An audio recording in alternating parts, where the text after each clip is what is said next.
So that piece that you just heard is a picking exercise that I came up with. I usually come up with exercises to work on things that I'm weak at, and I try to make them musical. So I made like a little Etude classical style piece. So this piece involves string skipping and pedal tones. So what I'm basically doing is using these arpeggios and implying a chord progression. So the first chord that I'm implying is an E major 7. So that one is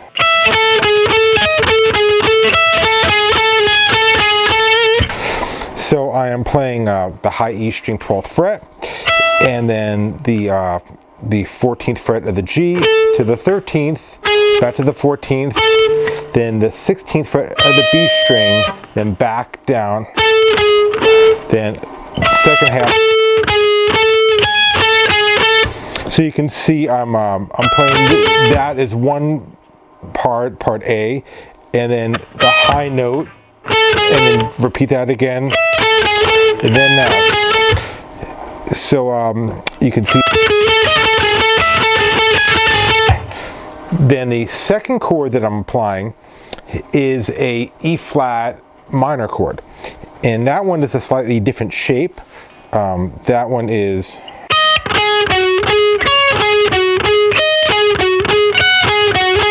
that one looks more like a typical pentatonic shape, like an E flat pentatonic.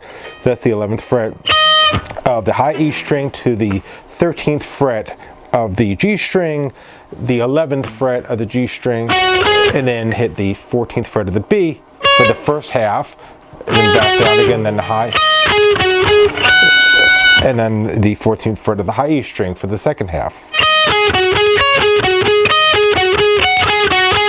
If you notice, I'm picking, starting in an upstroke. That's how I just personally do it. It's the easiest for me when I'm descending, but starting a downstroke or whatever way is easiest for you. And then the next chord, this is the trickiest one for me, is the I'm applying a B7. It's tricky because you're using the same fret on two different strings, and it's, you want to try to get it so there's some separation, so you're not playing like a chord.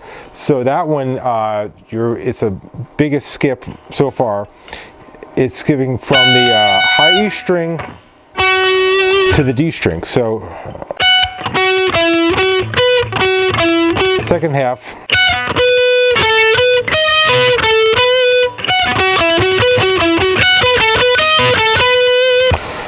And then the next chord is a C sharp 7, which has a similar shape.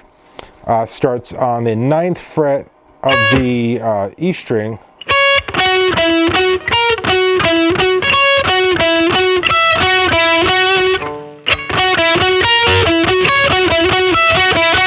So it's the 9th fret of the E string, skipping to the 11th of the G, to the 9th of the G string, back to the 11th, then the 11th of the B string, and then repeat that again, then skip over to the E string 12th fret.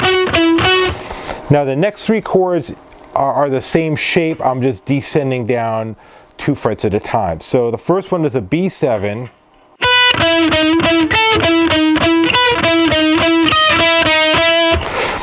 And so the 7th fret of the E string, skipping over to the G string, 9th fret, 8th fret, then 9th, then the 10th fret of the B string, then back down again, and then the 7th fret of the E, 9th of the G, 8th of the G, then skipping to the high E string, 11th fret. And then you do the same thing for the next chord. It's an A7, skip down 2 frets now to the 5th fret.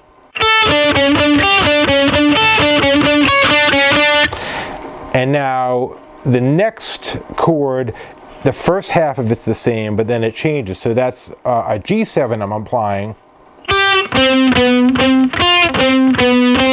Now I'm hitting a high, the G sharp on the 4th fret.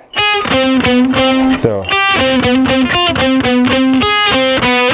which is sort of implying a G sharp half diminished. Now I'm going up to the 6th fret to do that same shape to apply a B flat 7 chord. And then I'm just ending on the B, which takes us back to the original key, because I kind of went out of the key when I did that last sequence. So that last part is